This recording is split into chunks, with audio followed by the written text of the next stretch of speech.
Thank you, Jude. Good morning, everybody. Welcome to the 2019 Annual Conference and Meeting of the Association of Art Museum Curators. We would like to begin today by acknowledging our presence on the ancestral and unceded territory of the Lenape and Canarsie peoples, and we pay respect to their communities, past and present. New York City has long been a place inhabited by many indigenous communities, and a destination of choice as well as by force for generations of migrants and immigrants over centuries. This land remains home to peoples of diverse backgrounds and experiences. It is an honor to bring us all together to take part in programming encompassing 4 of the city's 5 boroughs and visiting 25 locations. This year's conference focuses on issues of internal and external engagement within arts organizations, looking at the possibilities and responsibilities of the curatorial role. I would like to begin by first thanking AAMC staff and volunteers, expertly led by our amazing Executive Director, Judith Pinero, for their dedicated work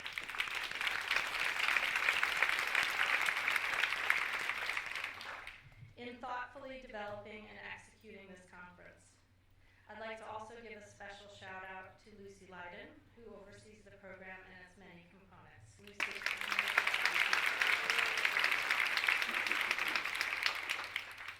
You are an incredible team, and all of your efforts, from shaping the guiding vision for the conference to ensuring it runs seamlessly, are hugely appreciated. And we thank as well our Conference Benefit Committee co-chairs, Curators Toby Bruce and Beth Citron, and the entire committee for their dedication in ensuring outreach and support to sustain this program. All of the work that goes into this ambitious schedule of tours, panels, keynote dialogues, receptions, and roundtable discussions begins before the last year's conference even starts, and is literally a year-round effort, and I can attest to that. We're already in conversations. You'll get the conference announcement that goes out probably next Monday, next week. So thank you all for your year-round work. Our 2019 conference program would not be possible without our lead sponsor, Sotheby's, a dedicated supporter of AAMC's mission. We're also grateful for the support of Just Off Madison. In addition, we thank the Samuel H. Kress Foundation for their continued funding for travel grants for junior curators. And this year, for the first time, we welcome 8 UK-based curators whose attendance was made possible through a very new partnership with the Art Fund. We also wish to acknowledge the New York Historical Society, the Brooklyn Museum, the Rubin Museum of Art, the Frick Collection for welcoming our group, and all our speakers, hosts, and many partners. Our annual conference is just part of an expansive programmatic calendar serving AAMC's mission to provide leadership skills, career development, and professional training for art curators at every career level. This year, we are especially pleased to announce the upcoming publication of our Professional Practices for Art Curators and Nonprofits Handbook, which was supported by a generous grant from the Andrew W. Mellon Foundation. Jude's going to be talking about this later today, about this online publication, but it will be freely available and disseminated globally, ensuring the widest reach possible of this important resource. And we are also thrilled to be launching a revised and expanded mentorship program, thanks to major support from Catherine Futter, a trustee on the AAMC's Executive Committee, and her sister Barbara, and from the Tremaine Foundation. Today, the AAMC and AAMC Foundation serve more curators than ever before in our history, and we thank you, our members, for being part of our community. Your voices and perspectives on critical issues facing our profession are vital to ensuring what AAMC's impact and relevance as an advocate for and champion of curators around the world. We hope you enjoy the conference we have developed and look forward to connecting with you over the next 3 days. And now I would like to introduce our host today, Louise Muir, President and CEO of the New York Historical Society, a leader in the city and in the larger museum community. Under Louise's stewardship since 2004, The New York Historical Society has reinvigorated its commitment to greater public understanding of history and its relevance today, as well as to support and encouragement of historical scholarship and the education of young people. Among the groundbreaking exhibitions that have been developed and launched during her tenure here are Slavery in New York, Nueva York, Chinese American Inclusion/Exclusion, and the Vietnam War, 1945 to 1975. Louise also oversaw a $100 million capital campaign completed in 2011 and the inauguration in 2017 of the first ever Center for Women's History within the walls of an American museum. She has also initiated special projects on citizenship and the presidency, a topic that certainly has great relevance in our time, and has overseen the expansion of the institution's visitorship to nearly 500,000 annually. With a double PhD from Stanford, a graduate diploma from Cambridge, and a BA magna cum laude from the University of Pennsylvania, Louise is also an active scholar with a focus on historical narrative. She's authored numerous articles in 4 books, the most recent being Women, Muslims, and Jews in the Text of the Reconquest Castile, published by University of Michigan Press. Louise has been a professor at Fordham University, UCLA, University of Minnesota Twin Cities, and the CUNY Graduate Center, where she continues to hold a faculty appointment. As Executive Vice Chancellor for Academic Affairs at the City University of New York, she designed the CUNY Honors College, introduced American history as a graduation requirement for all 200,000 undergraduate students, and established a major hiring initiative to increase the number of American history faculty throughout the CUNY system. Louise is the recipient of well over a dozen awards acknowledging her civic and scholarly achievements, and in 2017 she became a member of the Council on Foreign Relations. Thank you so much, Louise, for hosting the AMC today.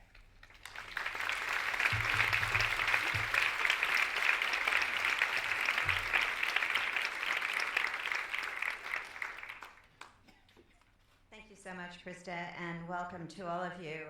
As I always say, no man is an island and no woman is either, and I want to acknowledge the team effort that has brought the New York Historical Society to its exalted place in the great pantheon of cultural institutions in New York. Chief among them, my colleague Margie Hofer, our museum director, and I want to thank Margie for all she has done on behalf of this splendid institution. I actually inherited Margie, so I can't take credit for all the many great things that have happened at this institution, but I am very proud indeed of them.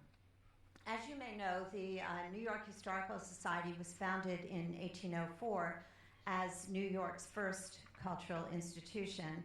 It was the vision of our 11 founders that the history that they had lived through, which substantially was the American Revolution, and a tumultuous history it was, would be nothing other than dust and speculation were it left to chance. They founded this institution on the grounds that preserving history as well as disseminating the historical record of their time was key to future generations learning from the past.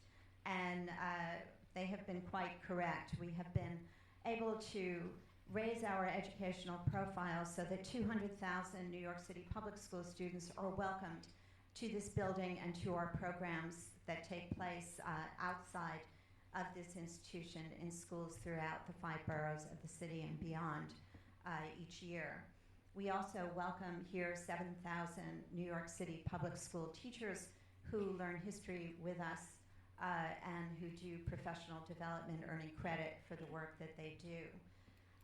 We have, as you've heard, been through not one, but 2 major renovations at this institution. The first, which brought us to our reopening in 2011, enabled this splendid auditorium, which serves as a venue for packed audiences and great speakers virtually every night of the week and Saturday mornings as well. We also were able to redesign the first floor of the building so that it serves as a great showcase for rotating work and for one of our newest acquisitions, which was an 11,000 plus piece collection of antique miniature trains and toys, half from Europe and half from the United States. Many people wonder, well, why would you have materials from Europe in a museum called the New York Historical Society? For those of you perhaps less aware of our history, we are, as we say, a collection of collections. That means that our collectors could have collected anything, and a long time they have. Sometimes our collections bear the hallmarks of this great collecting thirst on the part of collectors that took them outside of the United States. But above all, they tell the story of the joy of forming collections, and in our greatest joy internally, the joy of being a repository for all of these great collections.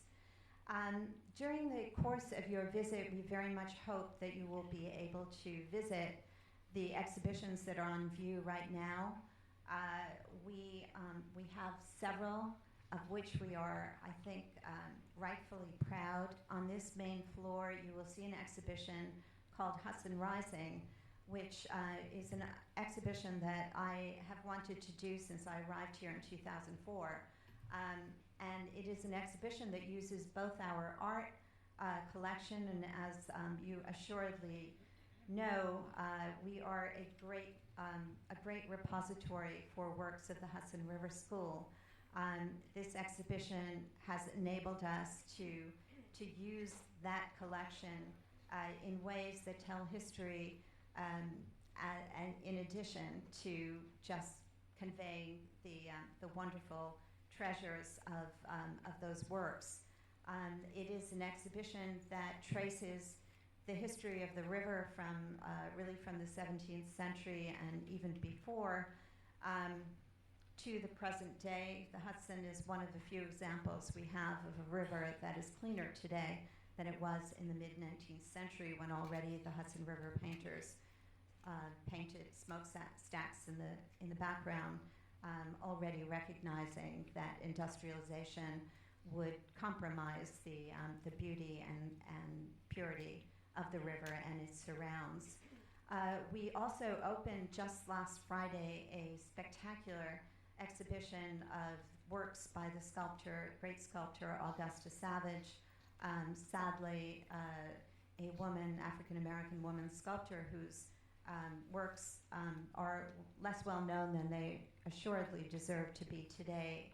I very much hope you will have a chance to visit that exhibition on our second floor, and also to visit our fourth floor, which is the fruits of our second major renovation, which houses 100 of our Tiffany lamps and some glass and many other features that show off this hallmark collection of New York historical, and an exhibition that we've had on for the past several months of another African-American woman artist, Betty Sarr, Keeping It Clean, an exhibition that really shows the way in which art can so powerfully convey a constellation of issues around race, gender, and the passage of time.